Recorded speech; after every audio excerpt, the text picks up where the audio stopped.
This is Pinto, but he's a hoe. If I like you and you don't like me, you can't change it. You can't learn to love me, yet you want to love a tall man. I'm not tall. Welcome to Live, Learn, Inspire. I'm your host, Albert Emmanuel, and today we have with us Pinto. Yeah, So welcome to the show, Pinto. thank you so much. Yeah. Before we kickstart, I know that you have a lot of experience as an entrepreneur in Uganda. Yes, right? yes. So this is what we're going to explore here today. Mm. Right. So just walk us through, how did you get into this entrepreneurship in Uganda? Before in school, I did entrepreneurship. Right from my, the Ugandan curriculum, from senior 1 to senior 6. So from senior 1 to senior 4, I was doing entrepreneurship. Okay. I passed. It's All a right. choice. It's an optional subject. Is it top class or you just passed? Top.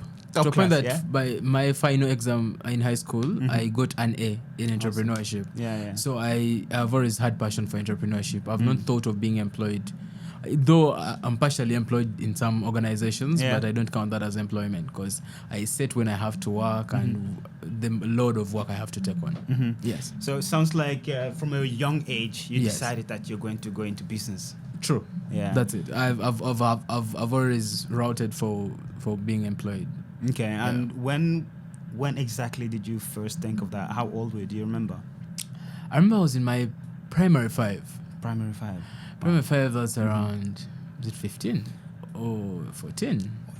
Yeah, I think. Yeah. I think I that's want to say it depends where you are, but yeah, primary 5. Yeah, I since I was young, I always remember those times in class when the teacher is teaching and your mind leaves. Yeah. I used to think of, I'm gonna own my business. I'm gonna hold a camera. But why though? I mean, you said camera. Yes, Camera. Why camera?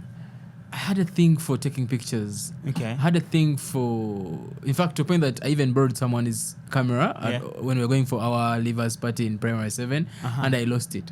Oh. It was my auntie's camera. So, No way. So that's how much I loved camera. I up to now I'm into media and entrepreneurship. I major in media, but it started then. Like I would think and I imagine taking a picture of someone and giving them their picture immediately after. So it's something like But that. why though? Because I mean, yes, you wanted to go into business, and also you were interested into taking pictures, whatever. Yes. But what drove you to think that exactly? Was there anything? Yeah, because I'm thinking people have different reasons to go into business. Yes. Right. So what drove you to go into business? You see, when it comes to relationships, they always say if someone has a reason for loving you, then that means if that reason went away, they would stop loving you. So I don't have anything specific for why I chose camera, but from a very, very young age, I thought of being the one to tell stories, the one to document those stories. Interesting, I am someone who knew all the music videos we used to watch on TV. And I can tell you when I was around 2, 3, I still recall my mom used to make me watch TV. And I'm like, Mommy, I want to have something like this. That's something I had. In that since I've been around screen. You mentioned that your mom made you to watch TV. Was it not by choice? I would say by choice, but not by choice because I was a stubborn kid from childhood. Yeah. So my mom made sure wherever she was, I was. So it was to keep you close, not to make Yes. it. I see. So I ended up watching whatever she was watching. Yeah. If you ask me about those soaps, I know everything about them. Okay. If you ask me about music videos, I know everything about them. My music taste is my mom's music taste because I was always around her. Yeah. So All right, then I'll go and ask what type of music do you listen to? I think you not understand I think R&B. Okay. But the Ugandan one, like Ugandan that one. local music. Do you have some artists that I can check out later? I think you could check out some of my good friends, Sheebah Karungi. You could check Sheebah. about Vinka. Okay. Alright. There's a new one, Elijah Chitaka. Those Okay. are very beautiful sounds. Eddie Kenzo. Eddie Kenzo I've heard of. Yeah. Then we have those other younger, like older ones, Mr. Yeah. Chisemakula, those ones, Geoffrey Retire, like those old guys, Juliana Kanyomos. Okay. Those are my mom's tastes. So I see. I would literally know every song of theirs. There's one called Haruna Mbiru. Yeah. I used to like mime his songs even at music, dance, Really? and drama. I knew all of these Wow. songs.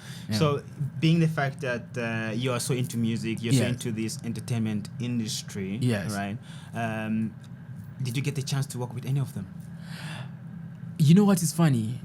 Tell me. I have worked and I've seen all of them. Really? At least I can say all of the people I've mentioned, Wow. all the ones I was seeing on TV. Yeah. I've worked with 90% of all of them. Either on a cool. music video Yeah. or on a content roadmap Yeah. or on a concert. They know me when they see, they're like, I've seen that guy. But how did you? How was it for you? How was that feeling, sitting with them and knowing that, you know what? When I was a young boy, I used to watch you on TV, and now I'm here with you. I'm gonna tell you something. The first time I met Anne Kansiime was another person we were watching. She's a comedian. She's one of the best. Yeah. I told her this is a dream come true, but I'm not shocked. You The said belief- Anne Kansiime. Yes, Anne Kansiime. Anne Kansiime. I'm like, this is a dream come true, but I'm not shocked. I knew I would get here. So Why? Why did you? I'm a very faithful person. Yeah. I'm so intentional. And every time I pray to God, trust me, it has to happen. It has to happen. Because I Your believe. prayers get answered. I believe. Yeah. I tell you, everything I prayed God for, let me say, everything I have right now, I prayed last year around this time. I already have. So by then I would be like, God, I want to. Wow. I've met all those people. I've worked with them on projects. I would say they're my friends. Yeah, so something like that. So with that urge to understand the entertainment field, I've always been into entertainment, maybe either watching. I'm like, oh, this is a beautiful song. Oh, this is a beautiful story. I can write this story. So it's something like that. That's what drove me into that. Yeah, and so I'm just curious then, how did you move around to actually get to work with them? Was there like a connection that connected you with them, or they reached out to you, or how did you manage to work with some of them? So my company's name is called Next 5. Next 5. Do you know what it means? Oh, please elaborate. There's after the Second World War, was it the First or Second World War? People were looking for their families, but the trick or the structure they use is the sixth man rule. Sixth man rule. Okay. Which means that in every situation you are into, what you need is 6 contacts away from you.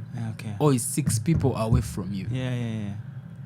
That's a super cool name. Yeah. So when I named my company Next 5, I mean I'm the 6th person. Yeah. So I just need only the next 5 people to get to my dream music video, my dream amount of money, my dream gig. So how I got to know these people is, one, I had the belief, and then I knew someone in my connectivity or in my vicinity knew these people. For example, how did I come to know about you? I knew you through Juma. How did I come to know Juma? I knew Juma because I was working at a studio where I was doing an audition. How did I know that person? I met you get. So usually, even if you want to meet the president of this country, Next 5 contacts. Next 5. So like out of your contacts, there's a next 5 person. You get. Let me say I wanted to date a very beautiful woman. She's just next 5 contacts away from me. I want to. Are you saying next 5 women away from you, or?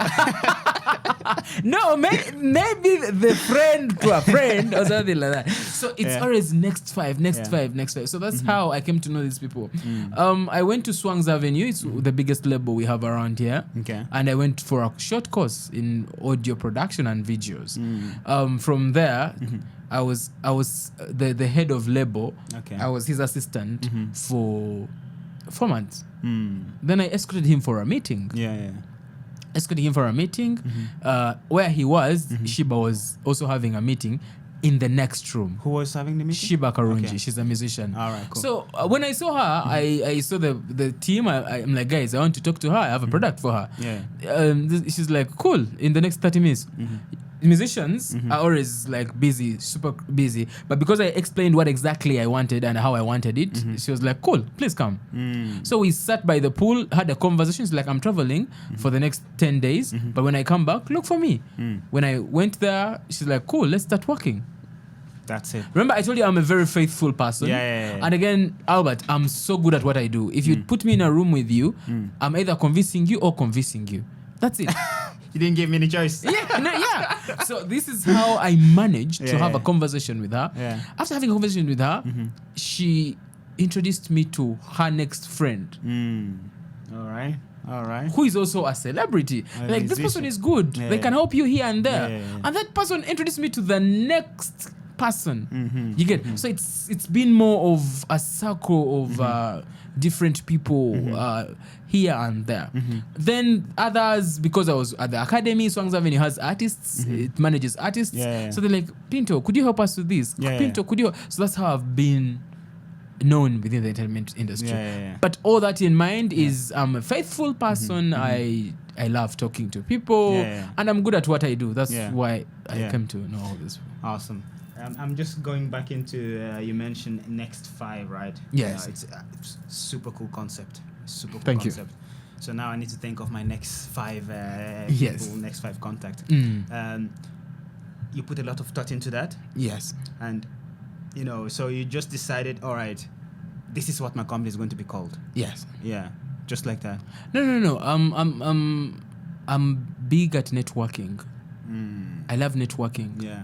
My first gig ever in life was network marketing. There's a company that was around. I don't know if it's still around, but when I was done with my Form 4, I went there, worked.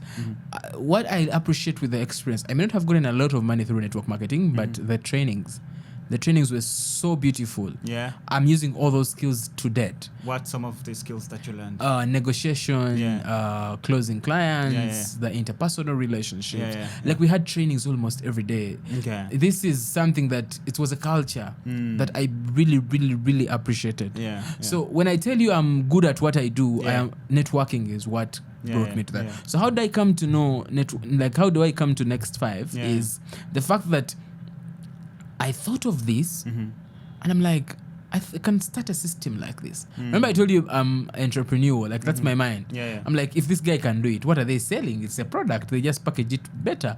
I was young by then, I was around 19, 18. I'm like, bro, I can do this. I can do this.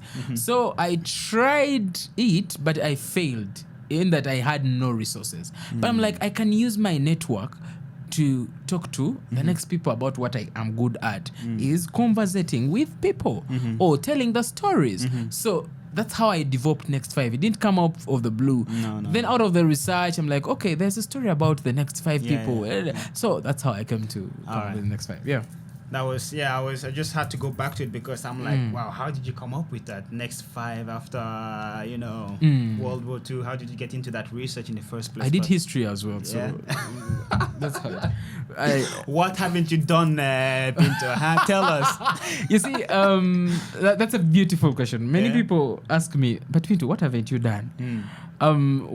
When I was introducing myself to you, I told you I'm a whore in production. Do you know who gave me that name? Tell me. It's Anne Kansiime. Anne Kansiime, yeah. Anne Kansiime, when she at one time she met me and then she was introducing me to her friends. She's like, this is Pinto, but he's a hoe.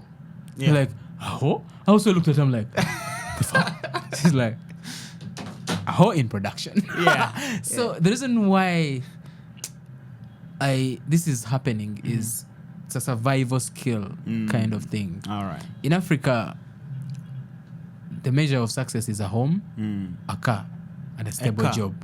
And a stable job. Trust me, if you are in Africa and you don't have a car, you're not successful. So basically, me on the motorbike, I'm. How can you be successful without a car? How do you survive? You must have a home. Yeah. And these are all bought with cash. They not installments. No. Not mortgage. Someone builds a home. I heard. So it's a survival thing. I come from a family where you need to survive. I'm the first one at the university in my family. Tell us about that. My family, my dad has a number of children. I can't tell, but with my mom, we are 6. Okay. The firstborns are working, but they didn't go to university. So I wanted to make a change. What number are you? Me, I'm the third. The first 2 didn't go to university. But I wanted to make a change. Making a change in a sense that it shouldn't be like this. So whatever I'm doing, I'm doing to change an entire generation. To talk to the people that in my family, we don't all need not to go to university. We don't all need not to earn as much as we can. So when I do a lot, I'm doing a lot to survive. Like someone asked me, Pinto, you are here? Yes. I no longer have day offs in my life. I'm running my own business, but I'm also running as an employee somewhere and somewhere and somewhere. So it's more of how can I survive better? How can I speak a language that brings in more money? So by doing a lot, I can be a director. There's somewhere you're going to find me as the person operating this camera. There's somewhere you're going to find me as the person who is editing your work. Someone who's designing the sound. Someone who is closing a deal. So it's that's a lot. A jack of all trades. Yeah, I wouldn't say that. At first, I was everywhere, like here and there, but I'm trying to refocus and have a few things that you do super well and then delegate some. And I love the journey. I love the journey because before I hated it when someone advised me to focus on one thing because I felt like they were getting into my space. But if I found the younger me doing whatever, I would let them.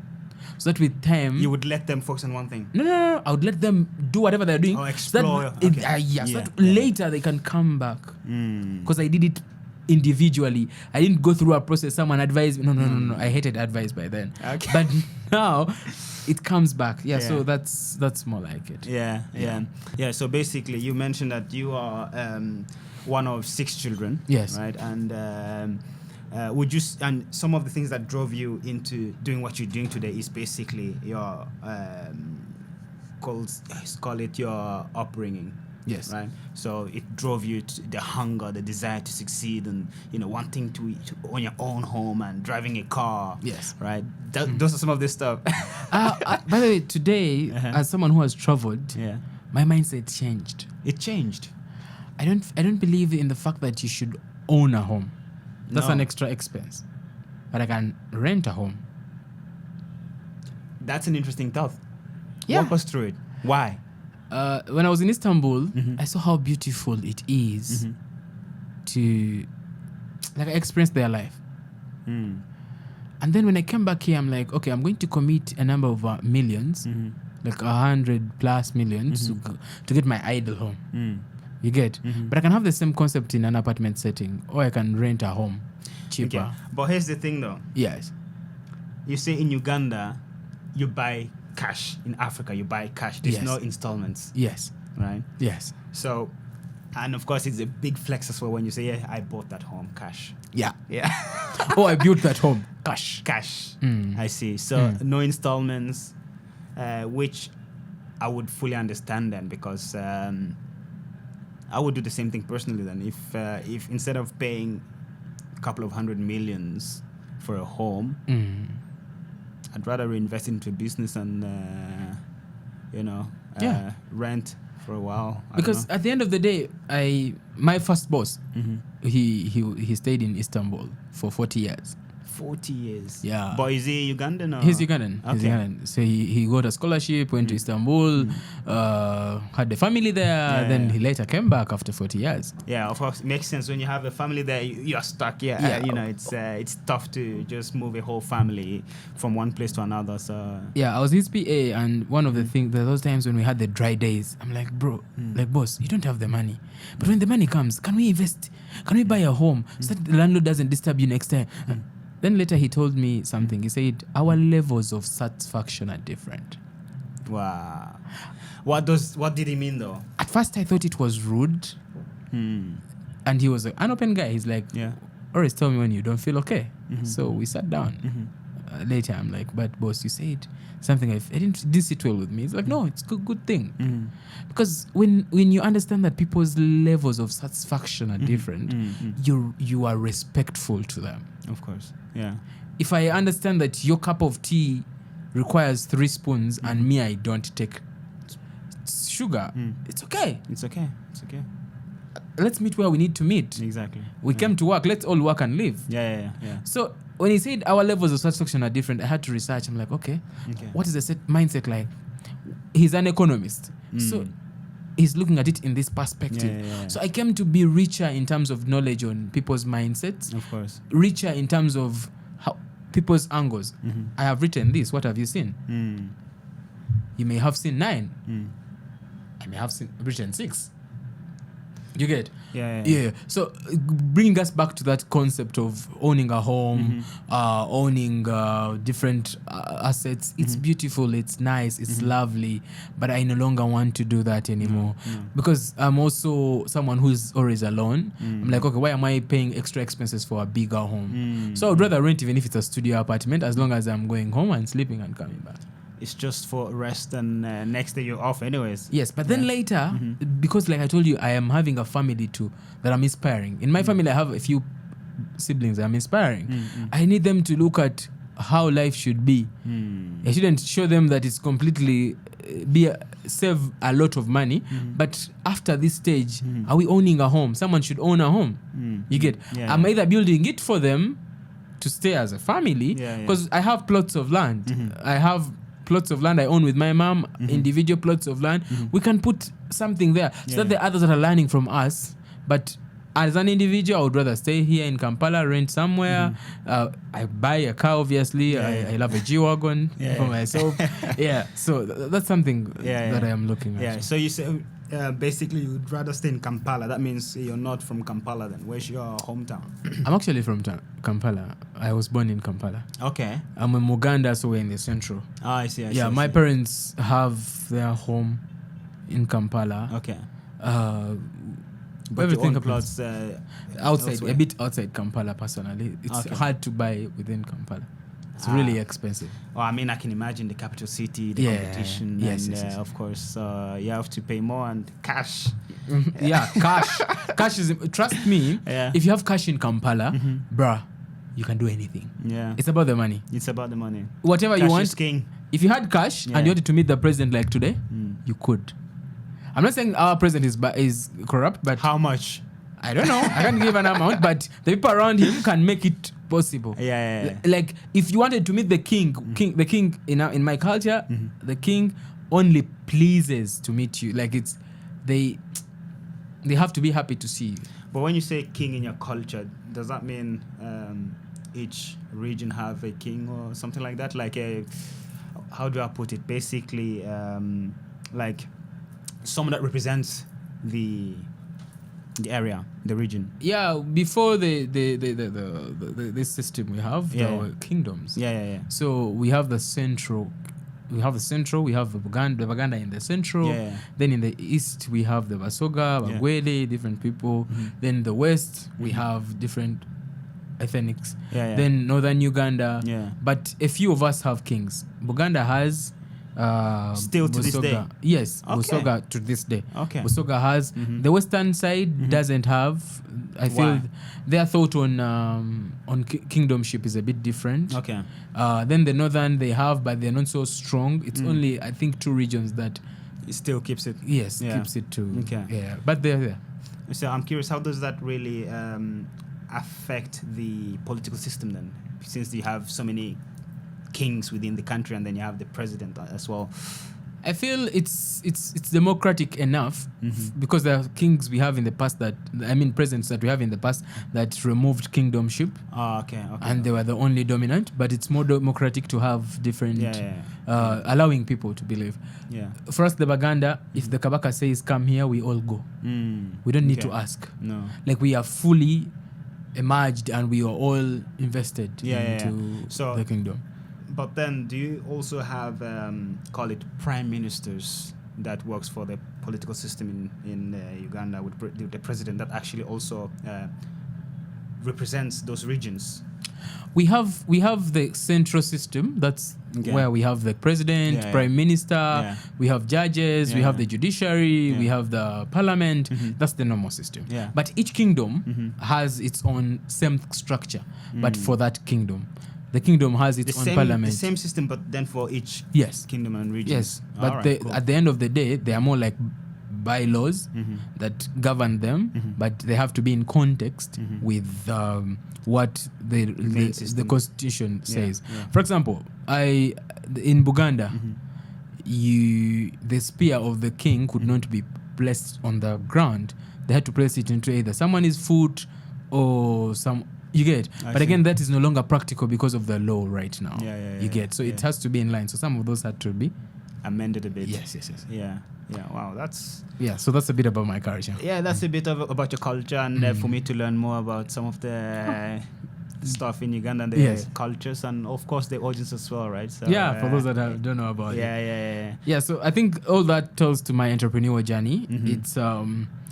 It's more of the culture. We are known for being business minded. Really? Uganda, we are known for being cheaters, but it's being a good entrepreneur. Is that a common knowledge? Yeah. If you meet a Muganda, you need to be careful. But okay, why? Like, is it like? Would you say that most crimes are done by them then in Uganda? No. Everyone does crime, but I mean, when it comes to being sharp. Okay. Hustlers. Hustlers. Yeah. So there are those of us who are good hustlers, and there are those that are a bit not okay. Okay. Yeah. All right. Well, I will watch out then. I know I will ask everyone what's your tribe. But again, doesn't tell a lot. It doesn't have to tell a lot, because there are even other tribes that do the same. That's the mindset that the myth that people have around. Yeah. And would you confirm that some of it is actually true? Yeah. True. Yeah. True. Depending on people's upbringing. Yeah. My mom, you're not a liar around her. Like my mom would beat anyone who lies, any of us. So right now, my biggest turn off with people is lying. I hate liars. Of course. It's who so, does? I'm so big. No, someone would take it lightly. I'm so big on liars. There are those normal lies of I'm in the shower. I'm coming get you in the shower. But again, there are some lies that I wouldn't tolerate, and I feel they would be a turn off. I've lost a lot of people around me for lying. Well, I mean, if someone around you is lying, especially if they lie a lot, like, why would you want them around you? Obviously. Yeah. I one time had a very good teammate. Yeah. I told her I hate liars. In our first meeting, I always tell people I hate liars. Yeah. I imagine the first time they did it after that, I told them, I told you I hate liars. Yeah. How did they respond? they thought it's normal. So I have it's supposed to be 4-man rule. Yeah. Whereby I feel the first time someone does something they don't know that it's wrong. Yeah. If I came and touched your hair and you don't want people who touch your hair, you assume Pinto doesn't know. Yeah. So I inform them, Pinto, I don't like that's not nice. Yeah. Don't do that again. Yes. Yeah. The second time is more of they have forgotten. If they do it again, I'm like, maybe they forgot. Come on. Okay. Yeah, I give that room. Okay. But still tell them, Pinto, remember I told you, don't touch my hair. Then the third time I feel they want to see what I can do. Yeah, they're just, pushing the boundaries, see how far they can go with these lies. And what can he do? Yeah. Is he actually going to do something about it? Yeah, so that's when I back. Or that's when I act. I see. You get on the third time. I don't wait the fourth. It's a few times when I wait for the fourth. Yeah. So at the third time, I'm like, okay, to hell, please stop touching my hair, stop doing this. Yeah. So, because of this and this, still aside. Let me love you from a distance. Or let me call you when I need you. Just like that. That's it. Yeah. That's how I work. Yeah. Well, I mean, you warned them. You told them about the boundaries, and if they don't respect that, then they don't want to be around you. Yes, well, right? And it's a beautiful journey. Yeah. Because we get to teach people how we want them to behave around us. It's important. Yeah. Even in business, it's important. Yeah. Like Pinto, I don't like it when this happens. If it happens again, this is what I'm going to do. Yeah. And you actually do it. Yeah. Talking business, right? I know that for a fact in Uganda, at least I've heard, might not be true, but you can confirm that. Yes. Especially in the industry that you're in, an actress, an actor, a model, right? They get a gig. Yes. And then they try to just find out, okay, how much is it for this gig? Mm. They might not get the information. They just say, come to the shoot. Yes. They show up there, and then they are kind of prepared. Yeah, go on set. They're like, well, but we didn't discuss my payment yet, right? It's so absurd that we are very unprofessional in Uganda. To a business person, it would be okay. I'm going to tell you why. Yeah, tell me. There's a standard price, a threshold of how much someone should be paid when they turn up every day. Yeah? That's not what I do in my company, because I pay people for their worth. Yeah. I pay people for their time. Of course. Because I've been where they are. I've not been a vixen, but I've been behind what they do. I've prepared for them. So if I showed up or if I called someone right now in Uganda, the minimum they would pay for a vixen is 100,000. The maximum is 100,000 on a normal set. I don't know what you're doing unless you're too good, but for the whole day, there are those who shoot music videos from morning to, they pay you 100,000. That's around $30. I think 30. But for a business person, it's okay because I can have a budget of 20 million for a music video, and I pay that. You get? But again, how dare you ask the director of how much you're going to be paid? They don't ask that in Uganda. No, you don't. Do you know why? Tell me. Because there are other people who can do what you're doing. There's a lot of pool of people. You get? Again, that reminds me of another conversation where there's a lot of already same skills in the market. Right? It's saturated, so it's easy to find someone that can do it cheaper. True. Because if you don't want, it's okay. Let me call the next person. You get? For a business person, it's okay because there's a lot of people to work with. But if we knew we had few people who can do certain things, who are specialized. For example, we have sound engineers who are being paid very good amounts of money.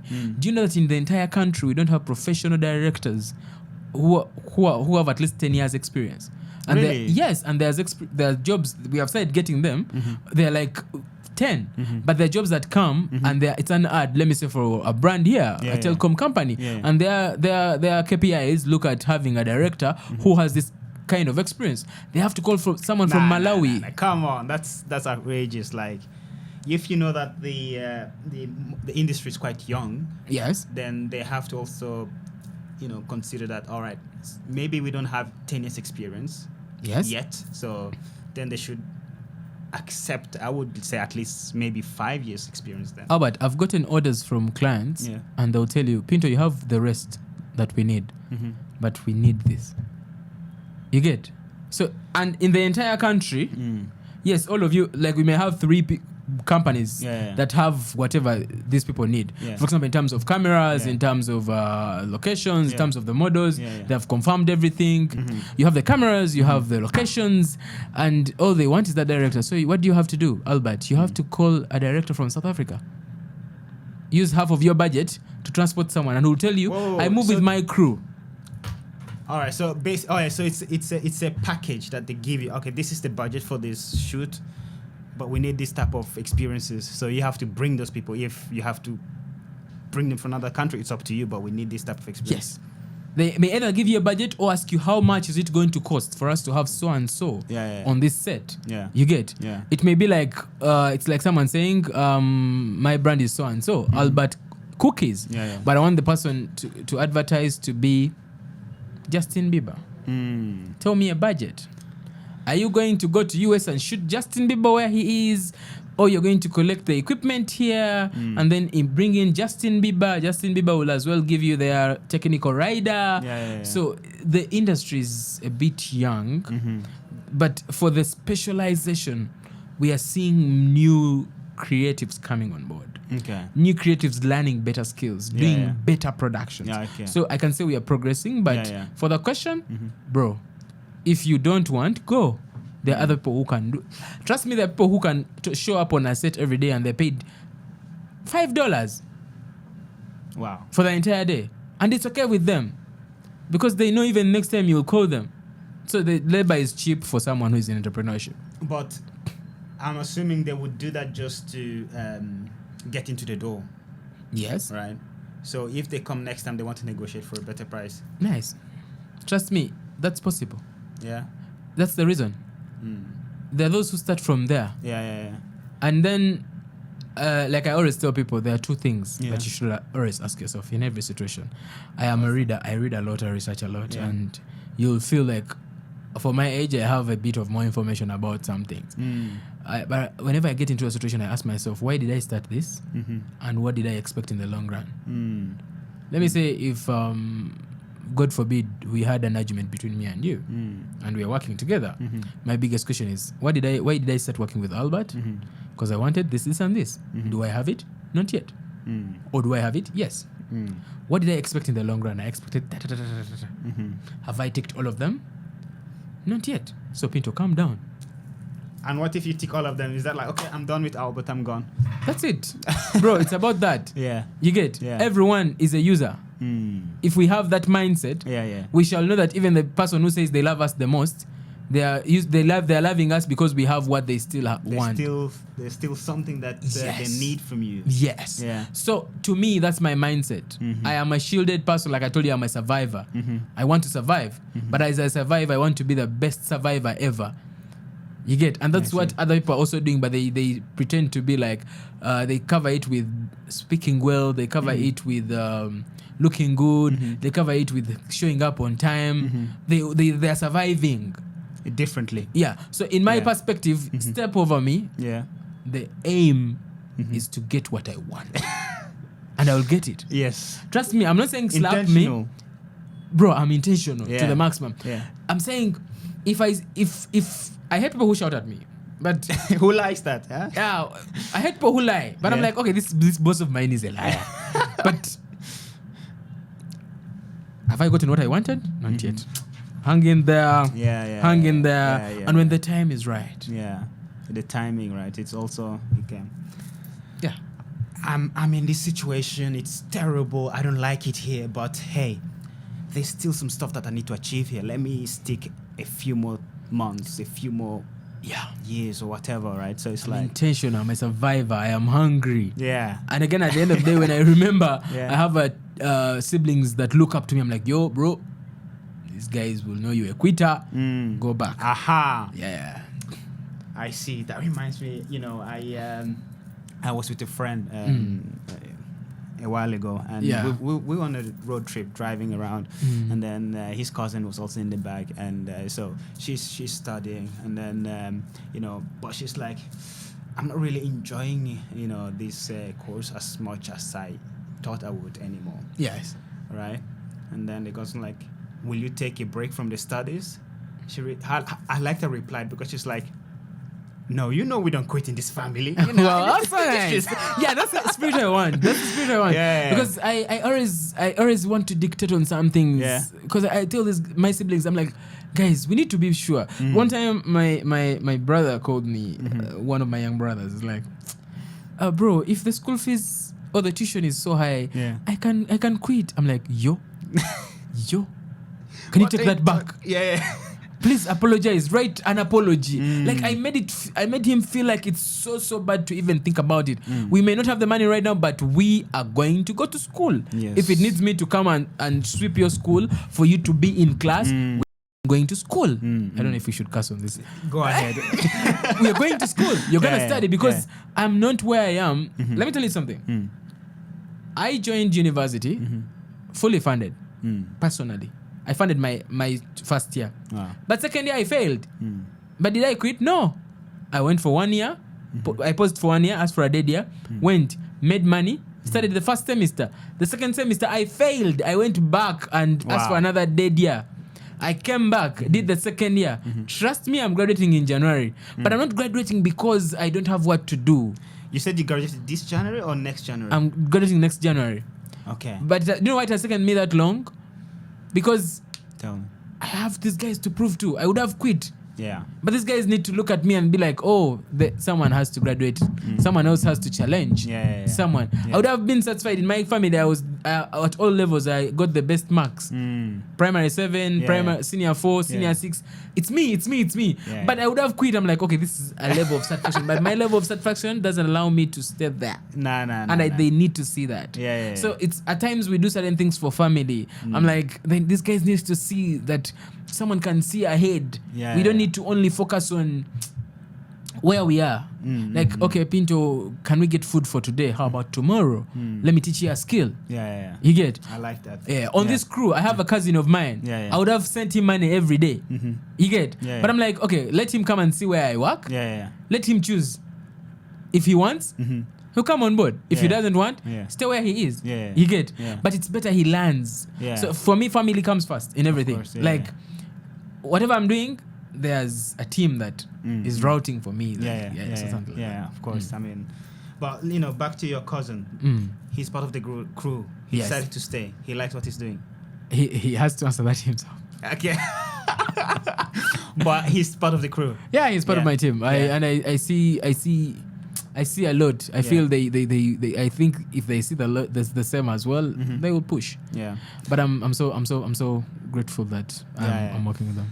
Well, I mean, family, man, it's an amazing thing, you know, and trying to make sure that people are also supporting each other, because they'll be your first. I'm saying family is your first supporters. Yes. And the one that will be there at the end as well. Yeah. Right, because friends come and go, partners come and go, you know, but the family will always be there. So at the end of the day, you know, having that connection with the family is so important. And also in line with business, it's really, really important to have people in your family that can do what you can do, or that you can partner with. It's important. I've seen the biggest people in the world are family people.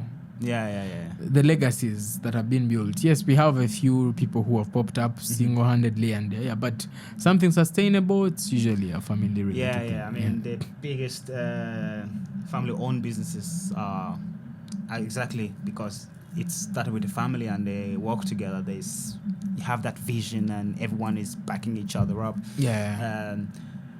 So I'm thinking that basically, of course, you can have the same type of relationship with some partners. It's possible that you can have one or two partners that you work very close with, but then they become your family, right? So it's that's also important. So they become part of the family.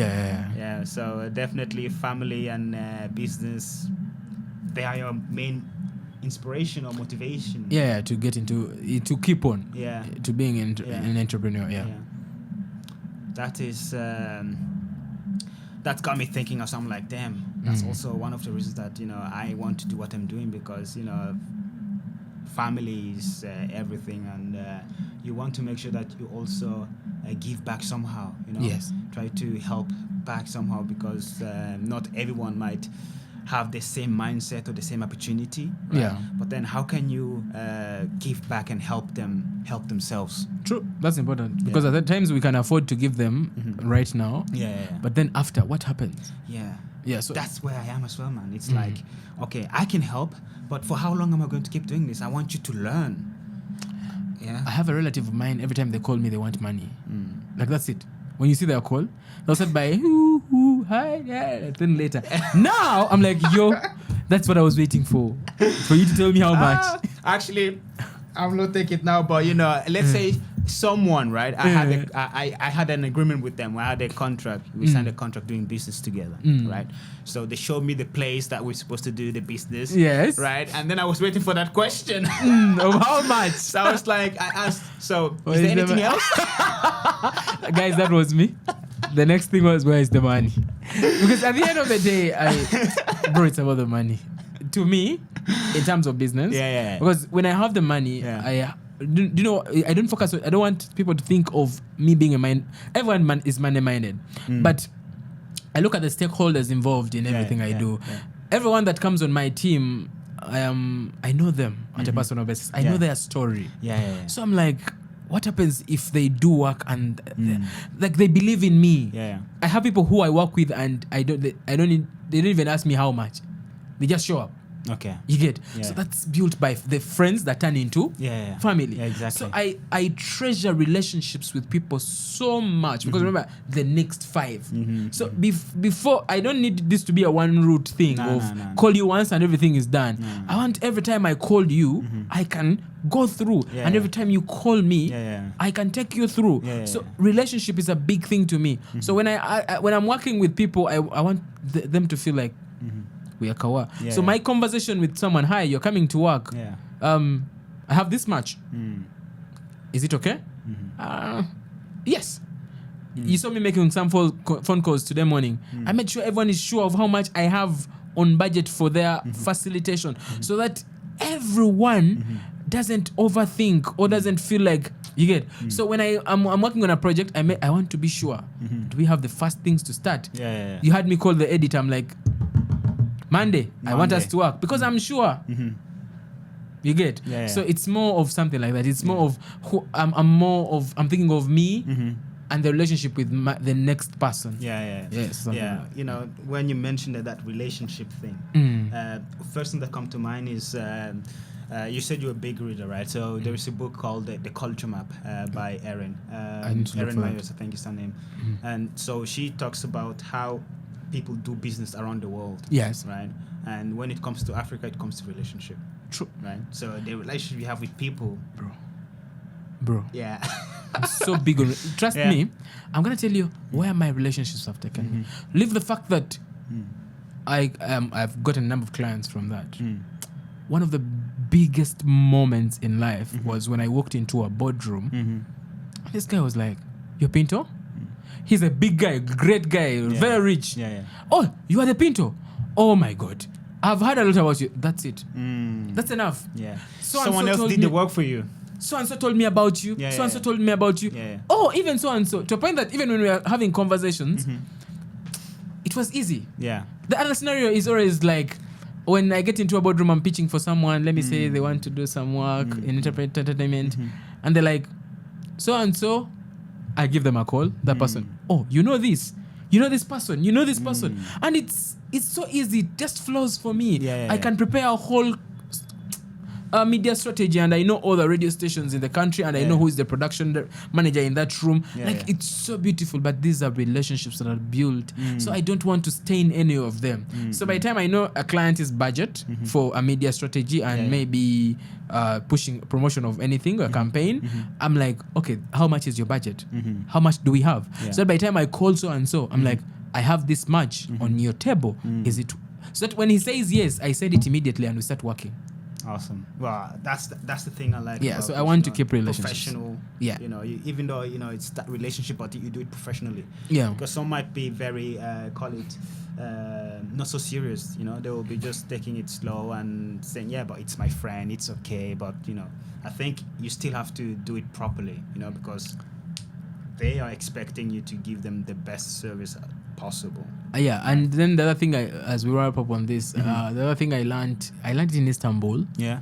When I was approaching traders in Istanbul, everyone was like, Uganda, you're very hard people. Why would they say that? Hard people. I'm like, why? They're like, you tell us the price, but it's not the price you want. Someone will tell you they want $5,000 US, but actually they will take a 1,000. Aha. So, okay, So they basically don't feel like you are transparent with them. Yeah. So to me, I'm like, let me champion transparency from the start. So instead of, I tell someone straight up, this is it. This is what I have. This is what I expect you to do. Is it possible? No. If it's not, let's go. Next person. This is what I have. So that we don't waste time. And again, it's easier if I respect your price enough that next time I can afford it, I call you. Exactly. So that's how I've kept some relationships. And I don't get emotional to people, especially on their decisions. No. Especially on money. If Albert, you told me, Pinto, for me to show up on your show, I need 100,000. If I can afford, I'll pay. If I can't afford, I will not take it at heart, because I also have a price range that I give to you. You get? And if you can't, bro, no. Then it's nice talking to you about this might not be the right fit right now, right? Yeah, so that's how I've kept the relationships I have in media. That's how I've kept the relationships in business. That's why it's easy for me to trade with very many people. I can trade with very many labels, very many radio stations at the same time. How are you? This is what I have. Can you afford? Yeah, very efficient. So the business you did in Turkey, what was it exactly? Because in Turkey, I was in logistics and trade consultancy, because there are a lot of companies that wanted to come to East Africa. Some have come. Others are still planning. Then we have people in Uganda that wanted to ship things to Istanbul. Yeah, so that's how we're doing. All right. And how was the journey like? Trying to set up these businesses between Turkey and Uganda. I had a business partner. Remember when I told you my very first boss? Who went to Turkey? Oh, that's so now his son was the one doing the business. So I was more of his business partner. The country representative here. But because I had to assure the people there, at times I used to go and sit with the investors and come back here. All right, cool. And how long did you do that?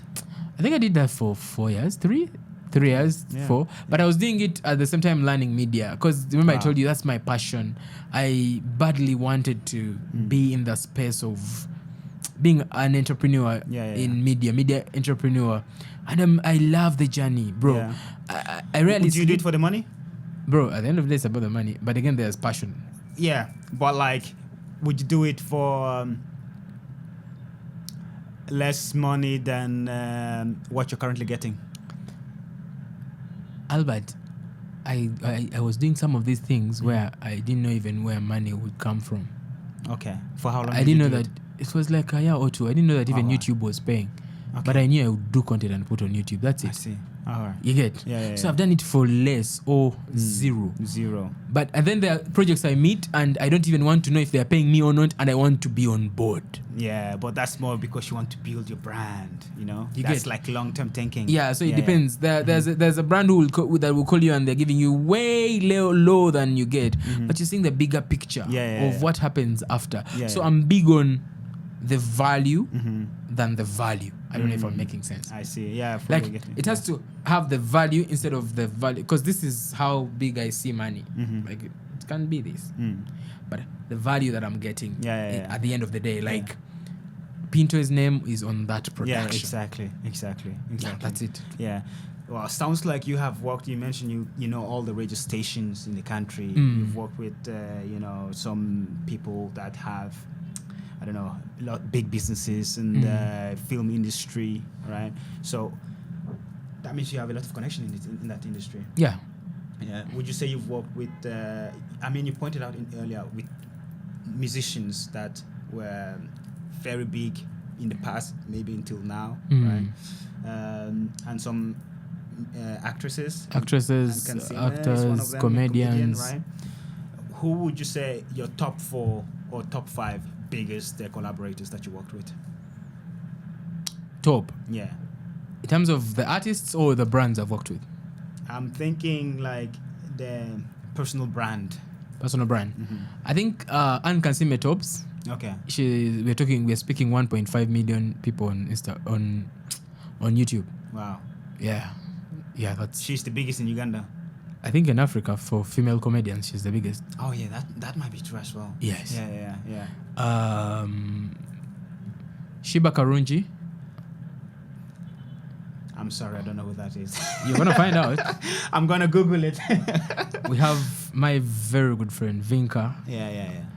Okay. She's a good friend of mine. What does she do? She's a musician. All right. So Anne Kansiime is a comedian. The second one. Sheebah. Musician. Vinka, musician. Then Azawi. Okay. She's a musician as well. Because you said personal brand. So I'm thinking. But in terms of other brands, then I have worked with Winnie Nwaji as well. She's also a musician. All right, cool. Still under the Swangs Avenue. Yeah. Awesome. That's and how was it working with them? Like in terms of what do you learn from this? Is there some tips and tricks that you just learn by working with them? You see, each of them is different, and each of them comes with the good and the bad side. Everyone is. All right. But I'm going to talk about the good side today. Well, we need to learn the bad side as well. Not today. Yeah, but you don't need to mention names. But but like I'm saying, in general, every artist is a celebrity, and you know how celebrities behave at times. Stardom comes in sometimes, but again, each of them individually are telling a beautiful story. Each of them believe in different things, but the reason why I can work with all of them, and they all know that I work with all of them, regardless of the fact that they're all artists, is that I'm good. Then 2, they are very good people. Me, I'm good, but they are very good people because they give chance to someone to be able to practice as much as they can. So what comes with them, or what I have learned with them is for Anne, that you don't need to take life so serious. Anne Kansiime is someone who will tell you, do what you can, pause, do again. How is she? How is it working with her? Anne Kansiime? She's an exciting person. Yeah. You'll never know when she's serious. She's a comedian. So that's the thing. Like working with a comedian, like at times you are like, oh, she's like, Peter, I'm serious. Then you laugh it off, and she's like, Peter, I said I'm serious. Then maybe she's serious. Then she laughs. I'm like, yo, Then with Vinka or with Sheebah, I think she has taught me how to work hard. I've seen people work hard. Yeah. Man, That work ethic is something else. Someone who can do 8 shows in one night. 8 shows in one night. Yes, and the next day she has 4. Wow. And the next day she has 6. Then the other day she has 7. Then 8 again. That mentality. Bro, I've learned that people can work. Sheebah can work. Like she's taught me that Pinto, even when I have left the show with you and we got home. She go to her home, I go to my home. I'll come back and she's already available for them to do her makeup and go to the next shows. Wow. Vinka, I've learned how to be professional. Okay. She was an artist manager before she became a musician. I see. So I've loved the journey. Yeah. I've loved the journey of chiseling me into being a professional person. She's a personal friend. I see. I call her a friend. I don't know if I'm her friend, but to me she's my friend. Yeah, of course. Yeah. Because of, and she gives you room to be yourself. She gives you room to be young. She gives you room to be old. She gives you room to be Pinto. Like, do what you want to do, as long as you give me my work. As long as you deliver what she's asking for, you can be whoever you want to be. Right? Yeah, you can be on the. We can even eat on the same plate. Yeah. That's it. Do what you want to do. Then for Azawi, I've worked with Azawi and I've learned how beautiful it is to feel like. Do you know, with Vinka, feeling like you're on the same level, but with Azawi, you feel like, this is my mate. Like, as long as you have your boundaries, you can jazz, you can joke.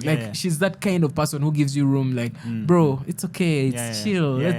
Let's do what we have to do. You get. Then when it comes to Winnie Nwaji, I've seen a beautiful soul who loves what they do. Winnie Nwaji really loves what she does, and she's mastered the art. One of my favorite artists, truth be told, is Winnie Nwaji. Like, I love her voice. So that's one of those ones I've worked with her. All right, cool. I was about to say the rest don't need to take it too serious, but I love her voice. So I've worked with many brands, but those ones I've worked with at a personal basis and longer periods of time. All right, cool. Yeah, that sounds like you've learned different stuff from each and every one. True. Right? And the mindset, I don't recall her name, but the mindset of your friend that works, Sheebah Karungi. Sheebah. Yes. That mindset, bro, that is so crazy. Trust me. And she has done this for 10 years. Damn. It reminds me above. It reminds me of something. I don't know if you've heard of Eric Thomas. He's a speaker in the US. Yes, right? yes, I've heard of So he was telling a story about work ethic. Yes. Right? And he mentioned that 50 Cent was basically working on a film production, right? So he will come there, do the film production. From there, he's going to a show. From there, he's going to a business meeting. Yes. So it's like there's no rest. Like he's not doing it for the money, right? Because he's already making it big. He's got his brand. He's got his businesses. So it's just about the passion and the work ethic. And he also mentioned something about Beyonce, right? Beyonce was doing also a show like, bro, back to back, and I think it also explains what my work ethic is like. Bro, I've learned to stay on the grind. I can do 8 jobs at the same time, and that's okay. Let me give you an example of what my week looked like this week. On Monday at 4 a.m. I had to wake up because I had to have a meeting at 5 a.m. somewhere. Where's that person from? That's like abroad. That's another time. No. Here in Uganda. Okay. I need to leave my home at 4 a.m. so that I am somewhere at 5. Then from that time, from 5 a.m. to 8 a.m., that's the meeting time. Then from 8 to around midday, I had another meeting somewhere. So I had a span of just minutes to get to where I am going. Wow. Then in the evening but then you have to use Ugandan time then. Because Ugandan time. From Ugandan. Afternoon I had a shoot. Tuesday the whole day I was on set. Thursday I have another one at 5 a.m. Am I making sense? And in that very week, I'm having a big event that I'm planning. I'm the chief media planner, meaning that I have to coordinate with the entire team, make sure that all resources are available by then. So Wednesday afternoon, I have another shoot. I have a meeting at 5. Then Thursday at 9, I have a very important presentation to make. But then in the afternoon, I have to go and do a rehearsal of the media team for the event that is happening on Friday. That was yesterday. And this is one of the slowest weeks I've had. There are weeks when I am so busy. But you know the beauty of understanding that it's okay to work this hard, because I've seen people like Sheebah Karungi who work straight up hard. And they are making it straight up much. You get? So working with different people has helped me adopt what I can adopt, and then leave what I feel is not right for me. Of course. So different people come with different packages. That's generally it. Well, that mindset is crazy. And so, like you said, you picked up some lessons from it. Would you say leadership, is there anything that you've picked up from them, how they lead their team, how they lead in general? I'm generally a leader, I feel. From school. I've been a leader. There are a few times when I've been led. I see. But even if I've been led, I felt like if this was someone in front, I was close to them. Because I never get into spaces where I'm not part of the decision makers. That's the first rule. Not general, but I never get to spaces where I'm an execute. Is it executioner? Like they tell you to execute something, they give you a plan, and they're like, I don't do that. Allow me plan, approve, tell me to change, then I execute what I've planned. So I've always wanted to be a leader. So I've learned from different people how to lead, how their leadership styles are, what they, like I said, there's a lot to learn. You pick out what you don't want, you keep what you want. But is there anyone, since you've learned for some people, despite you like making decision, you like taking the lead, are there anyone that kind of, call it mentored you into that area? My thought on mentorship is a bit different. I see. Before it was okay to be mentored by people, but we pick on different vices from different people. That's true. So if I fully committed to someone to be my mentor, it would be risky business for me. It means that I have to be accountable for what I do to them, and I have to do what they feel is best for me. That's my mindset. Well, that's a different way of looking at it, but go ahead. But again, it doesn't stop me from considering them as mentors on different areas. I don't want to fully commit to one mentor. No, I don't think that would be wise either. Most people commit to one mentor. But again, in my perspective, I have access to very many people. And whatever I need to ask of them, when I need to ask of them or inquire from them, they are available. You get? Yeah, definitely. I mean, I would pick that same route as well. I would rather have number of mentors for different fields, for different needs, and then you pick what you need from that one, and then you go for that one for different stuff. And you let them know that, bro, I'm here for that. Exactly. I have someone, Abasa, very good at entertainment business side. If I need to pass it, they're like this, and this. Okay, if I need to understand something in production, Benon Mugumbia is available. Mr. Jose Ajemba is available. You get?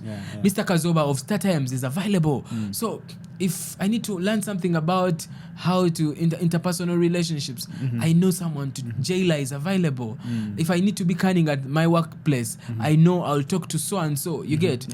So it's understanding what I need at a given time and who can solve that. That's the beauty of having the network of the next 5 people. I'm going to copy that system, bro. Thank you. I can take you through it the entire day. Definitely. The next 5. The next 5. The next 5. Because it looks like it worked very well for you, building the network you have in Uganda. And so I think next time I'm coming to Uganda, I'm like, yo, bro, what's up? Set me up. We set you up. So definitely, it's super cool, man. I think we're getting to the end of our conversation here. It's been a beautiful one. Anything you'd like to share with the audience? What I would like to share with everyone there is have to know as many people as you can and learn to keep those relationships. I'm not saying force the relationships, but plan to keep them. Learn and plan to keep them. It's important because if I know I need Pinto, I'm going to plan and learn how to be around Pinto. I get the learn part, but the plan part, how do you learn to be around, how do you plan to be around Pinto? It's being intentional. Yeah. For example, I'll give you an example. I'm sure she's okay with it. Sheebah, you don't visit her if she's not aware. You don't go to her home. No. You need to tell her. Okay, but I think that's quite normal, isn't it? That you need to confirm that you're coming to someone's house. Uganda. You get. That's one of the things I've learned. Let me say, when I say plan, I have people I know. I create an environment that call me when you need to call me. Yeah. I see. So that the next time they see my phone call, they know by the time Pinto has called me. So that's me planning. And if I need Albert, I'm going to call Albert. I'm not going to call Albert. It's okay to call Albert. Hi, how are you? I was checking on you. But the next time I want something important, I'm going to call them and they're going to feel like I'm just checking on them. I have a very busy schedule. There are people who I'm like, let me pass this. I can wait for this. Yeah. It's not urgent. But if I receive certain calls, I'm like, yo. That's important. So that's planning. That if there's some people I know that I'm gonna visit, I love black. I'm always putting on black. That's it. There are people who I know. I'm like, if I'm gonna be around them, anytime they can ask you to escort them to the president's office or the prime minister's office. So I need to look presentable, fully presentable. I know how to be around them. When I'm around them, there's some conversations I don't bring up. No. So that's planning. That's being intentional on keeping who around you. Comes with your experience in networking, right? So getting to know. So when I people, learn, I plan. Yeah. When I learn that so and so, whenever we're meeting, they have a glass of water, I need to adopt the fact that when I'm going to meet this person, I am planning to drink water with them. Exactly. Yeah. Okay, if they take alcohol and I don't take alcohol, I'm like, I need to sip on something with them. Yeah. I need to make them, if I know someone is smoking, I need to make them feel it's okay for you to smoke in my presence. Yeah. For someone who's a smoker, by the time they're comfortable to smoke in front of you, you are somewhere. So you plan. Then let me ask you this: what if you cannot tolerate the smell of smoke, for instance? I get the alcohol, you can have something else, right? But when you are around someone that smoke and you cannot tolerate that, is that a sacrifice you just have to make? Remember the other two questions? Tell me. Why did I come here, and what did I expect in the long run? Yeah, so you have to sacrifice a bit. Yeah. That's it. Yeah. You need to be intentional. Man, I'm so big on intentionality. Yeah. And I want people to learn that. Yeah. People need to be intentional. Yeah. Be intentional. This is personal, but if I'm vibing a woman, I don't know how to take those long. I go to dates, but I want from the word go, hi, I like you. My intention is to be your man. Let's not waste time, because even if no, I'm not saying she has to say yes immediately. But even if we go ahead and she wants tall men, I'm not a tall man. You get? I see. And things I can't change about me. I don't want to waste time. No. You get? No. But I want them to know by the time this guy is calling me this often, he wants to be, but not being let me ask her to be my friend. No. Let me ask her. Nice. I mean, you get? I can go personal as well. Like I'm on your side on this one, right? I don't have time to waste. Right? No. Find out if this is working or not, and get out. Hi, I like you. Yeah. If I like you, and you don't like me, you can't change it. You can't learn to love me, yet you want to love a tall man. I'm not tall. You get? Yeah. So it's something like that. Yeah. It's being intentional. I'm big on intentionality. So I'm teaching people out there, please be intentional. Know what you want. Know the right people, but it's good to know as many people as possible. Of course, yeah. As a wrap-up, recently a friend of mine called me and they're like, Pinto, I'm looking for a certain group of dancers. How can I get to them? I'm like, I have them. Yeah. And they're like, I'm in a boardroom right now, and if I don't get their quotation in the next 5 minutes, wow, I'm losing my project. I'm like, cool, keep calm. I gave one person a phone call who we had a conversation with, and they were bragging about who they know. So they're like, I'm like, yo, you said you know this person, please send me their number. Like, cool. They sent me. I called the person. How much is it for this? In 2 minutes, I had called the person back. Man, to me, that's wealth. That is huge, bro. To me, that's wealth. Like, getting to know, like, that's it. And I'm not asking for a commission from this friend of mine. No. Because I know we are trading favors. If I did this, tomorrow, it's coming back. Yeah. That's it. Yeah. That's how we work. Damn, that's huge, man. Yeah, so that's all I have to say for now. Yeah. We can talk for the entire day, but yeah, I mean, There's a lot you can help. Yeah. Well, thank you again, Pinto, for showing up. I'm humbled man. to be here. I'm humbled to be here. Really appreciating it. And then for the people out there, Pinto, your guy in Uganda, he knows everyone. Yeah, I actually know everyone. Yeah. Well, thanks Thank again, you. man. Thank you Cheers. so much for hosting me as well. Thank you.